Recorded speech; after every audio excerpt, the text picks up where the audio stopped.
도마복음 말씀 51번은 아까 50번하고 같이 묶어서 살짝 지나갔고요. 52번을 읽어보겠습니다. 그의 제자들이 그에게 말했다. 24 예언자들이 이스라엘에서 말했고 그들 모두가 당신 안에서 말했습니다. 그는 그들에게 말했다. 너희는 너희 눈앞에 살아있는 한 사람을 잊었다. 너희는 죽은 자들에 관하여 말하였다. 이렇게 기록되어 있어요. 이 도마복음 52번은 예수께서 말씀하셨다로 시작되지 않죠. 그의 제자들이 예수에게 말합니다. 뭐라고 말하냐면 24 예언자들이 혹은 24 이게 장로들이 24 예언자들이 이스라엘에서 말했고 그들 모두가 당신 안에서 말했습니다. 이것 그 제자들이 요 말이 무엇을 말하는지 성경에 24 예언자들이 구약 성경에 저 이거 찾아보고 셈해보질 않아서 모르겠어요. 24 예언자들이 어디 있지? 어떻게 드러나지?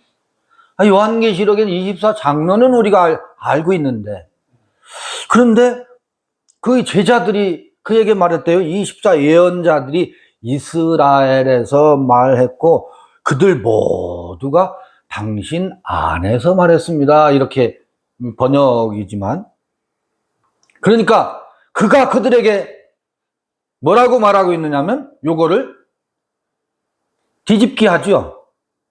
뒤집기? 아니 뒤집기 아닐 수도 있어. 그러나 뒤집기일 수도 있어요. 너희는 너희 눈앞에 살아있는 한 사람을 잊고 있구나. 무엇을 말하고 있다? 24 죽은 24 죽은? 그것도 아닌데 어떻든 여기 표현이 그래요. 너희는 죽은 자들에 관하여 말하였다.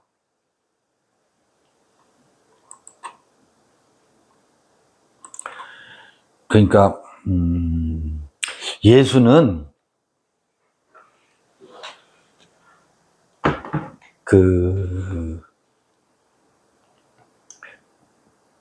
조금 제가 짓궂게 말씀드려보면 누가 무슨 말을 하면 그냥 순수하게 그러냐? 그렇구나 라고 답을 하지 않아요. 일단 긍정해주고 그 다음에 그런데 말이야 이렇게 않고 비틀기를 잘해. 질문을 꼬집기를 잘해. 아주 고약한 뭐가 있어. 그렇게 볼 건가?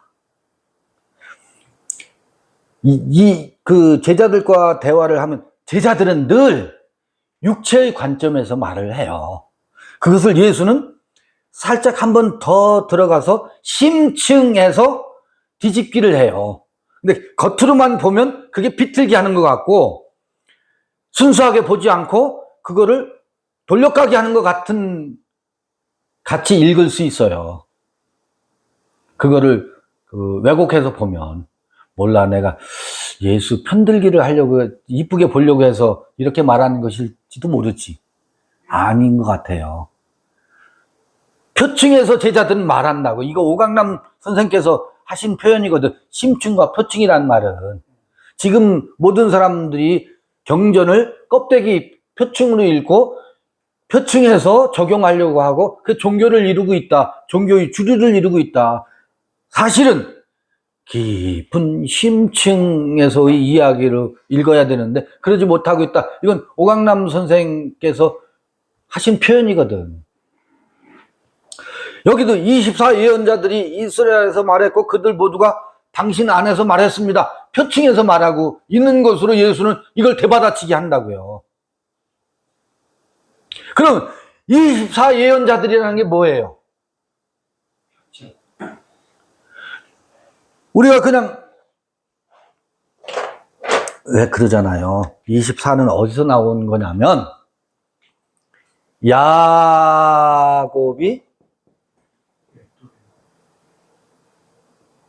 1, 2, 3, 4 네 여인을 통해서 그렇다고 해서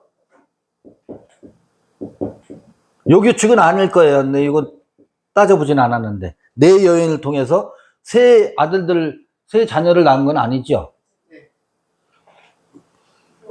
마지막에 둘을 낳. 그렇죠. 그 규칙은 아니라고. 그러나 어떻든 네 여인을 통해서 12를 낳아요. 이게 12지파의 이야기로 성서는 이 이야기 구조가 구성되고 있어요. 12지파에서 이 이스라엘 민족이 형성된다고. 허다한 무리가 형성된다고. 60만 대군이 출애굽할 때 60만이라고 하죠. 그러면 거기 여인들과 아이들 합하면 약 300만이 될 거예요. 이러저러한 계수되지 않은 숫자까지 오늘날식으로 계수하면 200만, 300만으로 추론해 볼 수 있을 거예요. 허다한 무리지. 그런데 이거를 신약에서는 네 생물 얘기하고, 네 생물이죠. 이거 여인들은 네 생물이에요. 씨를 받는 네 속성이라고 우리 안에.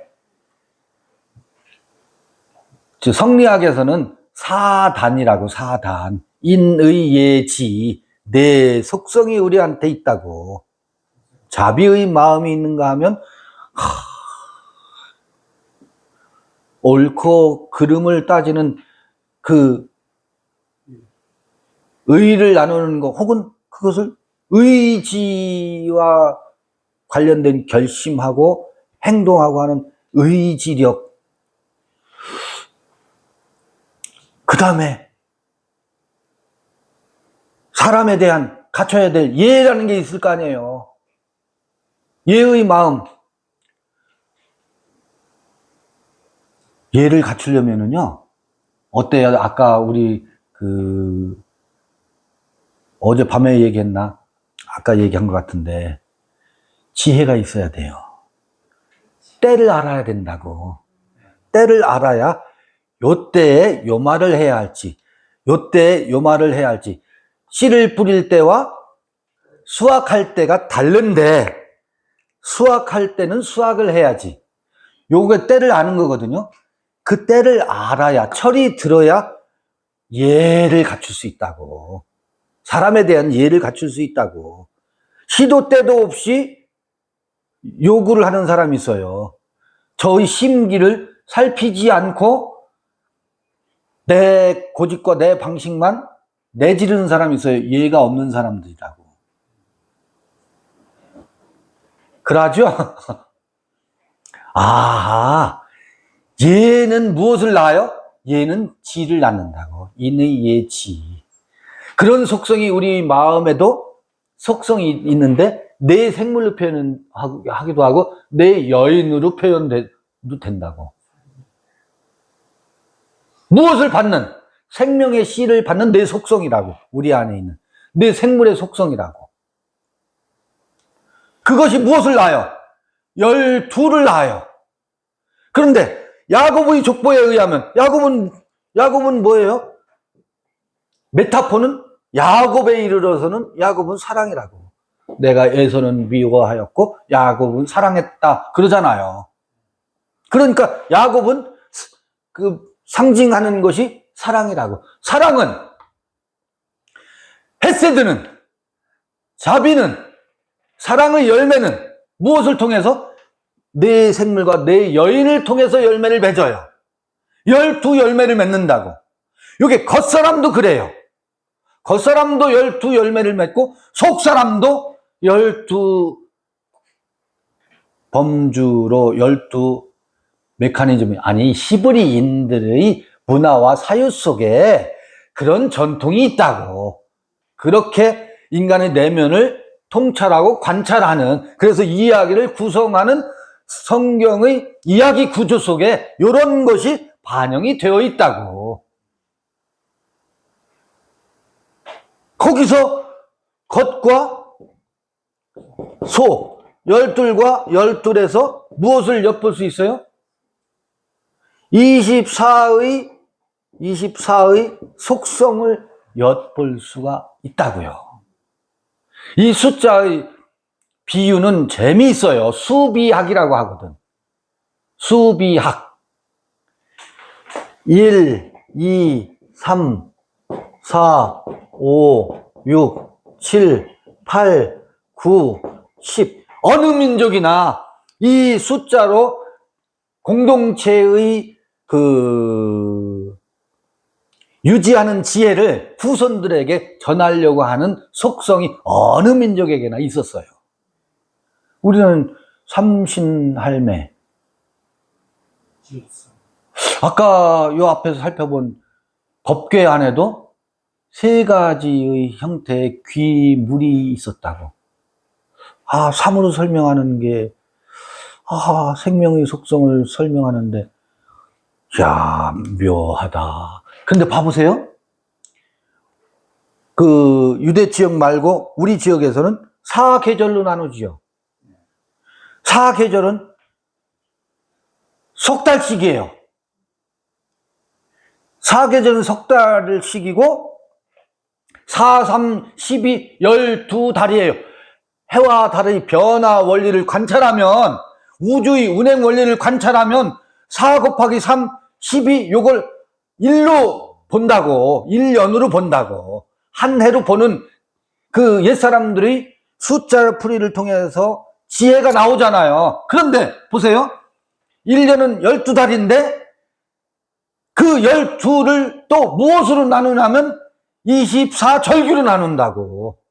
24의 속성으로 그 씨 뿌리고 농사 짓고, 이거 전부 24절기는 무엇을 기본 토대로 하느냐면 우주 운행의 원리를 관찰하면서 그 24절기 12달, 그 다음에 봄, 여름, 가을, 겨울 4계절, 이건 전부 우리의 먹거리와 이 육체가 사는 원리와 밀접하게 연결되어 있거든요. 요 관찰에 의해서 농사 짓고 추수하고 곡간에 들이고, 곡간에 들여야 겨울을 먹고 살거든. 겨울에는 양식이 안 나니까 겨울을 살으려면 곡간에다가 양식을 들이고서 겨울을 나고, 그 이듬해 새로운 추수기까지, 춘궁기를 거쳐서 추수할 때까지, 맥주의 계절이 올 때까지는 그 곡간의 양식을 어떻게 해야 돼요?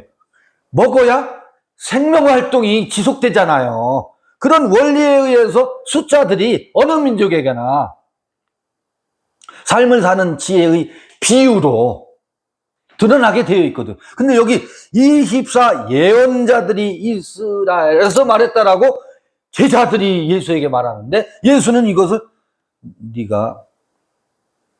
근데 그 24 원리가 당신 안에 있습니다. 그들 모두가 당신 안에서 말했습니다. 자, 이 24 숫자를 제가 그냥 설렁설렁 말해도 12원리와 24 원리, 이 우주의 운행 원리가 이 육체의 세계도 있죠. 요게요, 기가 막히게 이 물리적 세계의 운행 원리인 것이, 그 물리적 세계의 운행 원리는 이게 우리의 뼈마디도 맞는지 모르겠지만 365마디로 돼 있다라는 말도 있더라고요. 1년은 365일인 것처럼 이 마디마디가 그게 맞는 말인지 모르겠지만, 이게 그냥 이 동양의학에서 하는 말인지 그건 난 모르겠어요. 인체 해부학에서도 365마디인지 그건 모르겠는데, 이 우리 몸이 움직이는 이 몸의 움직임의 원리도 보면 사지잖아, 사지. 그리고 하나, 둘, 셋, 세 마디잖아. 요것도 하나, 둘, 셋, 로봇을 만들려면은요, 요 원리에 의해서 로봇을 만들어가지고, AR 로봇, 움직이는 로봇도 이 운행의 원리를 적용해야 그게 인체의 행동 원리하고 같다고요. 이게 뭐예요? 4지, 3마디, 4, 3, 12 곱하기 2, 24. 이게 생명의 운행 원리거든. 어디나 적용돼요.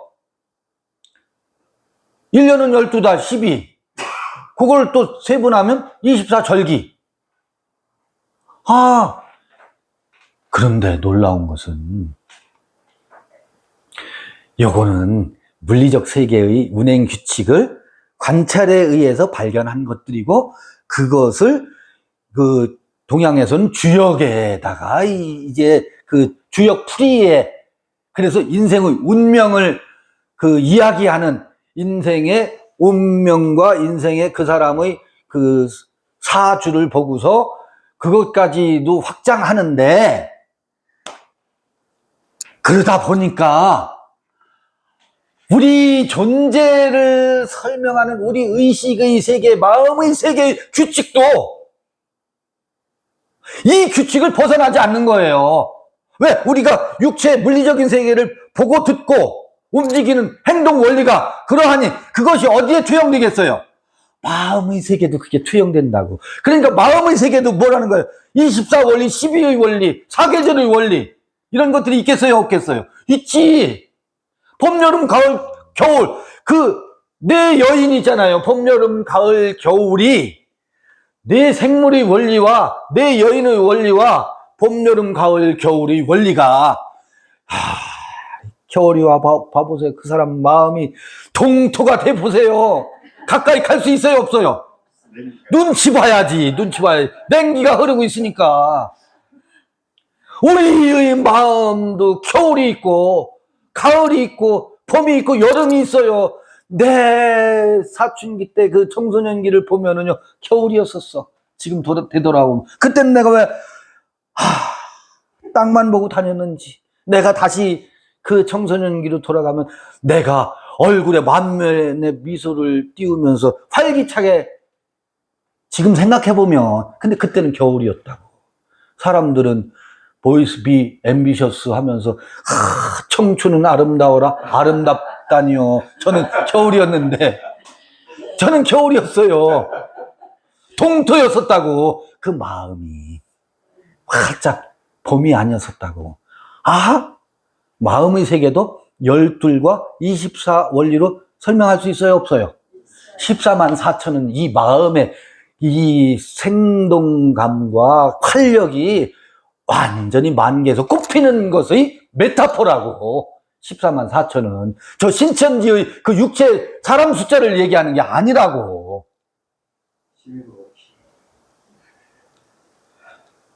그러지 않겠어요? 그런데 여기 이제 도마복음에서 이제 보자고요. 거길로 들어가다 보니까 24 예언자들이 이스라엘에서 말했고, 그들 모두가 당신 안에서 말했습니다. 이 디테일로 들어가면 24, 14만 4천, 12,000 해서 14만 4천으로 디테일로 들어가는데, 여기 말씀 50일을 읽으면서 역설을 읽어낼 수 있으면 싶어요. 왜냐하면 요놈에게 그 24가 이들에게 도그마와 24 예언이 교리처럼 된 거야. 그러니까 요걸 뒤집게 한다고. 여긴 그런 구체적인 설명이 없는데, 요거를 그는 그들에게 말했다. 너희는 너희 눈앞에 살아있는 한 사람을 잊고 있구나. 이렇게 24, 12, 24, 14만 12,000, 14만 4천으로 설명할 수 있는데, 이게 뭐가 돼버리면, 교리처럼 도그마화 돼버리면 그건 죽은 자라는 거예요. 너희는 죽은 자들에 관해서 말하고 있구나. 교리로 말하고 있구나. 도그마로 말하고 있구나. 24 예언자라고 하는, 24 장로라고 하는 무엇? 죽은 뼈다귀로 그것을 말하고 있구나. 우리가 빠질 수 있는 함정이죠? 이게 영지주의예요. 영적 지식이 뭐가 돼 버렸어요? 도그마처럼. 나는 이것 알아, 깨달았어. 그게 24 예언자들의 예언의 형태가 석고처럼 굳어 있음을 지적하는 거거든. 이게 여기 숨어 있을 줄 여러분 꿈에도 생각 못 하셔도 읽기가 어렵거든. 적어도 이 제자들이, 이 24 예언자들이 이스라엘에서 말했고 할 때는 이 영성의 깊이가, 영적 지식의 깊이가, 24 예언자들이 말했다라고 말할 정도로 여기 또 해안이 있는 거예요. 근데 그게 육체로 말하는 거야, 그걸. 그러니까 그게 뭐예요? 죽은 자들이야. 너희는 죽은 자들에 관하여 말하는구나. 뭐겠어요? 교리로 말하고 있구나. 지식으로 말하고 있구나. 너희 앞에 있는 살아있는 한 사람을 잊고 있구나. 살아있는 한 사람이 누구요? 나 예수를 얘기하는 게 아니에요. 내 안에 너 자신을 잊고 있구나. 내 안에 너 자신을 망가뜨리고 12이 어떻고 24가 어떻고 14만 4천이 어떻고 난리를 치고 있구나. 누구를 잃어버리고 너희 눈앞에 하니까 너희 눈앞에 있는 나 살아있는 나를 보지 못하고 그게 아닙니다. 내 안에 있는 내 앞에 있는 살아있는 너 자신을 보지 못하는구나지. 나는 살아있고 너희는 죽은 자를 말하고 있구나. 이 내 앞에 내가 있지 않느냐. 예수가 그 나를 말했겠어요? 내 안에 있는 나요. 내 안에 있는 너를 말하는 거지. 그래야 말이 되지. 사람들은 자꾸 이걸 육체로 보기 때문에 우리 앞에 있는 살아계신 하나님의 아들, 인자, 사람의 아들 예수께서 지시하고 있구나. 요것만 읽어내려고 한다고. 그럴 수 없지요. 혹여 그렇다 하면 그 육체의 예수를 말하는 게 아니라고. 내 안에 있는 어디로부터 온 왕국으로부터 온 어디로부터 온 빛으로부터 온 살아있는 나를 내 앞에 있는 눈앞에 있는 빛으로부터 온 너다운 너 어디로부터 왔다고요? 빛의 아들들인 그를 보지 않고 24가 어떻고 14만 4천이 어떻고 너주하게 그 도그마 그거는 뭐라고? 죽은 자들이다. 우리가 자칫 그 함정에 빠질 수 있어요. 그 죽은 자를 여러분요 의외로 전부 그 죽은 자를 말하고 있는 경우가 수두룩빵빵입니다. 이 비유는 그런 뜻이 아니고 이런 뜻이야. 맞지. 그리고 24는 이런 뜻이야. 맞지. 14만 4천은 이런 뜻이야. 맞지. 그래서 어쩌라고요? 우리 영성을, 살아있는 영성을 그것들이 설명하고 보충하는 것이 아니면 나는 이런 것도 알아. 자기 지식만 자랑하는 것으로 끝나버려요. 그리고 상대방에게 나는 24의 예언자의 원리를 안다라고 자기를 구름 위에 띄워놓고 자기를 높은 자리에 놓고 상대를 너는 그것도 모르지. 자기 존재의 우월을 그거 아는 것으로 설명하려고 하는 함정에 빠진다고요. 순간 빠져버리고 만다고. 이 제자들이 24 예언자들이 이스라엘에서 말했다라고 하는 것을 예수에게 자랑스럽게 지금 말하고 그들 모두가 당신 안에서 말했습니다 하고 예수를 띄우고 있는데 이거를 또 뒤집게 하시네. 그걸 좀 받으시면 얼마나 좋아. 착하구나. 잘하였도다. 너희가 비로소 아는구나. 하고, 그거를 좀 영접하고, 그 대접을 좀 받으면 안 되나.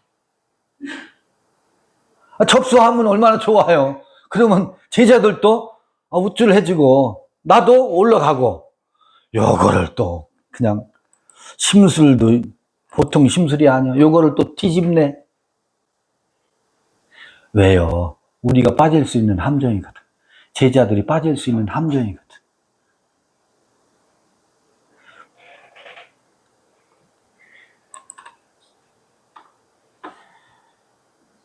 이 도마복음 재밌죠? 이렇게 해설하니까 재밌죠? 이렇게 해설을 해야 된다는 게 아니에요. 저는 이렇게 읽어본다지. 저는 이렇게 여러분요. 여러분들이 오해하는 게 있어요. 저를 오해하는 게 있어. 이거 읽기 전에 여러분들하고 함께 이야기하기 전에 요걸 다 내가 이해하고 파악하고 그래 가서 요 말을 해야지 하고 오는 줄 여러분 생각해요. 내가 공부해가지고 오는 줄 알아. 여러분 그게 크게 오해하는 거예요. 그것에 대해서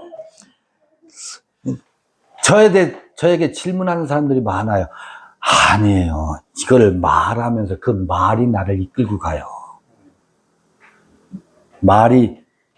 제가 말하면서 그 말이 나의 무엇을 이해력을 터치하고 이끌고 가요. 내가 이해한 것을 말하는 게 아니고, 여러분 그 이해되세요? 여러분들이 누군가와 대화할 때 보세요. 대화를 하다 보면 그 대화하는 말이 나의 이해력을 높여주고 또 그 대화 속에서 상대와의 공감과 교감을 높이면서 뭐 해요? 내 눈을 밝게 해주죠. 내 눈이 밝고 깊은 이해를 바탕으로 해서 말을 꺼내는 경우도 있지. 아니에요. 코이노니아를 하다 보면 그 말이 무엇을 해요? 나의 이해의 이 베네피지를 자극해요. 그래서 밝음을 더 밝게 한다고. 말이 먼저예요? 이해가 먼저예요? 말하면서 말할 수 없어. 묘한 원리가 있어요. 묘한 원리가 있습니다. 그래서 말하기 시작해 봐보세요. 그 말이 나의 무엇을 이해력을 확연하게 높여주지. 제가 이거를 그래 내가 이해력을 가지고 왔으면 내가 뭐 할 수 있어요? 가르칠 게 있지. 선생 노릇을 할 수 있잖아요. 근데 저는 이건 이런 뜻이야 라는 이해력을 먼저 확보하고서 오질 않아요. 뭐는 해요? 읽어보고 뜸은 들여. 마음에 품고는 있어요. 그리고 이게 뭐지? 하고 물음을 저는 가지고 와요. 물음을 담고 여기 쓴다고. 이렇게 할 때 막막해요. 항상 이게 뭐지? 막막하고 할 뿐만 아니라 어제 말씀 나눈 것처럼 나는 몰라. 사실은 몰라. 근데 앉아서 말을 시작해요. 이걸 읽는다고. 읽고 말을 시작하면 그 말이 우리를 어떻게 해요? 이끌고 가요. 내 말이. 말이 이게 뭐가 되는지 아세요? 말이 돼서 우리를 뭐 끌고 간다고. 그래서 무엇을 드러내 주냐면 말이 생각하게 하고, 생각이 먼저인지 말이 먼저인지를 지금 여러분이 생각이 먼저일 수도 있어요. 어느 때는 산매에 들어가서 생각이 먼저 올 때가 있어요. 근데 그것을 마음에 담고만 있지 정돈을 싹 논리적으로 정돈을 하고 오지 않는다고. 근데 이 말을 해. 그럼 말이 돼. 말이 돼서 우리를 끌고 가. 달려가. 그래서 생각을 자극해. 그리고 무엇을 밝혀주냐면 존재를 밝혀줘요. 우리 됨을, 나 됨을, 각자의 됨을 밝혀줘요.